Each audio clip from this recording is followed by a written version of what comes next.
The apartment was freezing. Sarah sat on the torn sofa, wrapping her threadbare shawl tighter around her thin frame, rocking her 6-month-old daughter Lily in her arms. The baby whimpered softly, sucking on an empty bottle. Her little hands, red from the cold, clung desperately to Sarah's shirt as if pleading for warmth and comfort. Tears welled up in Sarah's eyes, but she forced them back.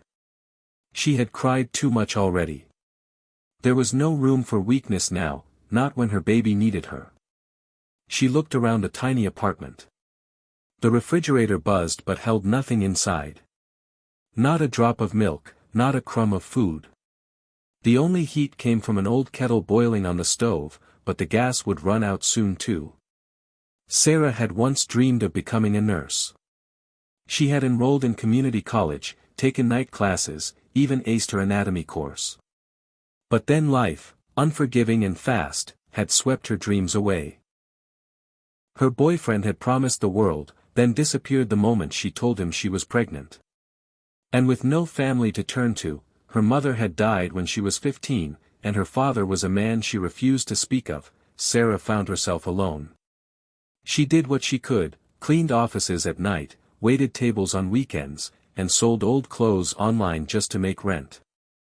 But today, her baby needed milk. And she had 43 cents left on her prepaid card. She stared at her phone. One last shot, she thought. She remembered once seeing a flyer at a community center for a charity that helped struggling moms. She couldn't remember the exact number, but she typed what she thought it might be. Her fingers trembled as she composed a message. Hi. I'm really sorry if this is wrong. I don't have milk for my baby. I've tried everything. I just need $5 to get her formula. Please. Even a small help means the world. God bless you. She hit send and held her breath.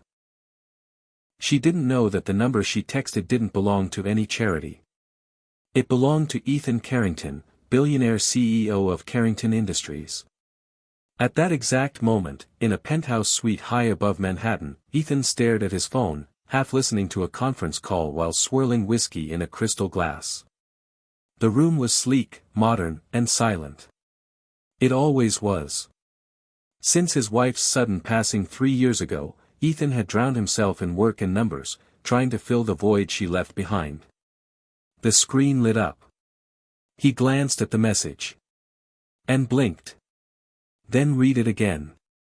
I don't have milk for my baby. It wasn't a prank. It didn't look like a scam. It looked like a cry for help. Something about the words pierced him, cutting through the corporate armor he wore like a second skin. For a moment, he saw her, his late wife, holding their newborn, years ago, laughing softly in the nursery. Then her laugh turned into silence. Her face faded. And the emptiness returned. But this text wouldn't let go. He typed back. Who is this? The reply came after a minute. I'm sorry. I must have texted the wrong number. Please ignore this. I didn't mean to bother you. He stared at the screen for a long while. Then he called his assistant.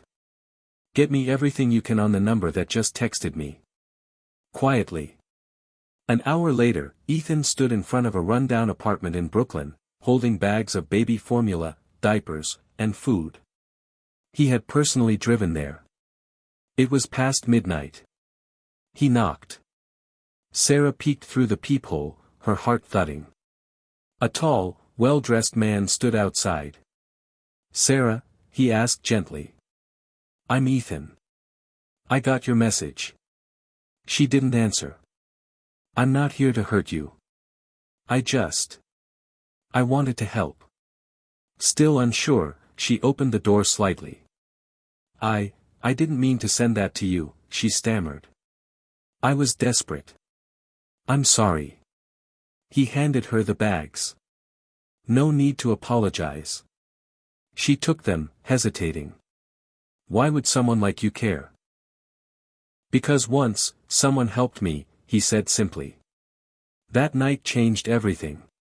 Ethan didn't just give food, he listened. He came back the next day with a space heater. Then offered to cover her rent for the month, anonymously. Then found her a better-paying cleaning job in one of his companies, again, without revealing who he was. Sarah had no idea she was interacting with a billionaire. To her, he was just Ethan, the kind stranger who cared. Their connection deepened. He'd stop by on weekends to bring Lily toys, or read to her while Sarah made coffee. She told him about her mother's strength. Her dreams of nursing. Her loneliness. He never judged. He just listened, and smiled. And for the first time in years, Ethan smiled too. Months passed. Sarah began working full-time as an office assistant at Carrington Industries, still unaware of who her mysterious benefactor really was. She became known for her work ethic, her warmth, and her resilience. Everyone adored her. Except one person. Victoria, Ethan's ICVP of PR, who was suspicious of Sarah's sudden rise. Then one day, Sarah was invited to a staff orientation with senior executives. Nervous but proud, she dressed in the only nice outfit she owned and walked into the grand hall. Her jaw dropped. There, standing confidently on stage, was Ethan Carrington. She nearly dropped her coffee. "Good morning," he said. "I want to share a story today, not about business, but about humanity." He told them about a woman who had texted him by mistake. About how she reminded him of his roots. About how one small act of kindness had changed his life more than he ever imagined. Sarah's eyes welled up. It was her. After the speech, she confronted him in the hallway. "You're him. You're the CEO. I didn't want you to treat me any differently," he said. "I just wanted to help." "But, why me?" He smiled. "Because you're the strongest person I've ever met." The news spread quickly. Reporters wanted interviews. People debated the mystery mom and the billionaire with a heart. But Sarah ignored it all. She kept her head down and worked. Until one day, Ethan invited her to lunch. Not at a fancy restaurant. At the small park where Lily loved to play. They sat on a bench, watching her daughter laugh. "You know," he said quietly, "after my wife died, I stopped believing in miracles." Sarah looked at him gently. "And now?" He turned to her. "Now I see one every day." She blushed, her eyes filling. "I want to do more," he continued. "I want to help women like you, single moms, struggling parents, people who just need a chance." And so, together, they founded the Lily Project, a nationwide initiative to support and empower single mothers with education, jobs, and childcare. 3 years later. At the opening of the Lily Foundation's new center in Chicago, reporters gathered as Sarah, now co-founder and director, cut the ribbon. Lily stood beside her, proud in a little red dress. Ethan stood nearby, smiling, no longer the lonely billionaire, but a man transformed by love, compassion, and the power of one accidental text. Final lines, voiceover style. Sometimes, life changes with a message. A wrong number. A small act of kindness. A stranger who listens. That night, Sarah thought she was asking for milk.